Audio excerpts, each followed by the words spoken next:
Et on va écouter maintenant Gabriel Attal qui a répondu cet après-midi à l'Assemblée nationale à une opposition de gauche qui lui reproche justement de discuter avec le Rassemblement national. Écoutez la réponse du Premier ministre.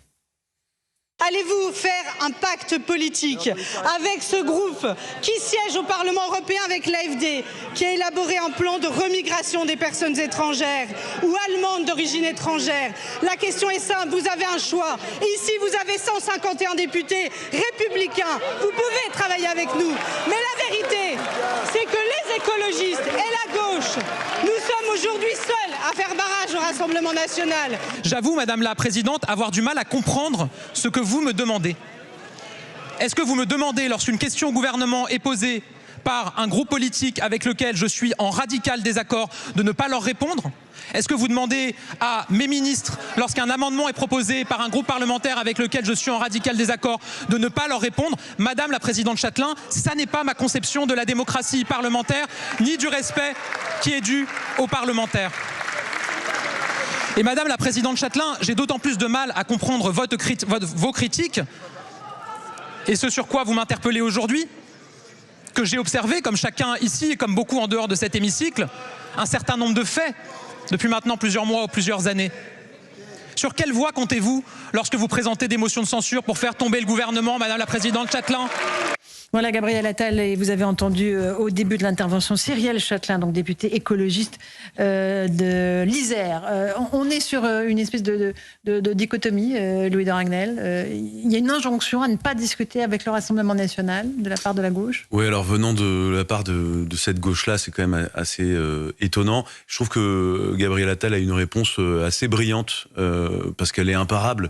Et puis reprocher à quelqu'un de discuter avec des gens qui sont élus par les Français, bon, je vois pas trop ce qu'on peut dire. Enfin, tellement la demande de Madame Châtelain est absurde. Bon, ok. Qui est-ce qui peut réagir là-dessus, Sabrina? Oui, ça rejoint le préambule de l'émission. Vous savez, lorsqu'on a discuté sur la démocratie et la liberté d'expression, ces gens-là qui prétendent se faire les chantres de la démocratie refusent précisément tout débat avec des élus démocratiquement. Donc, c'est le mot de la fin. Habileté politique, Yohann Usaï, de Gabriel Attal. Oui, je crois qu'il a trouvé des arguments qui sont effectivement tout à fait valables et il a répondu de manière efficace face à une gauche, surtout cette gauche-là, qui est quand même la gauche la plus radicale, la gauche la plus sectaire, qui est toujours dans une forme de soutien à Jean-Luc Mélenchon, à Daniel Obono, à Madame Ercilia Soudé, qui ont été la honte de la représentation nationale depuis le 7 octobre dernier. Ils ne s'en sont pas dissociés politiquement, enfin ils ont pris une forme de distance, mais très légèrement si vous voulez. Il n'y a pas eu de rupture, donc pour cette simple raison-là, cette critique de la part de cette gauche ultra-radicale n'est à mon sens pas recevable. Rachel Kahn, personne n'oublie effectivement les accointances avec l'antisémitisme.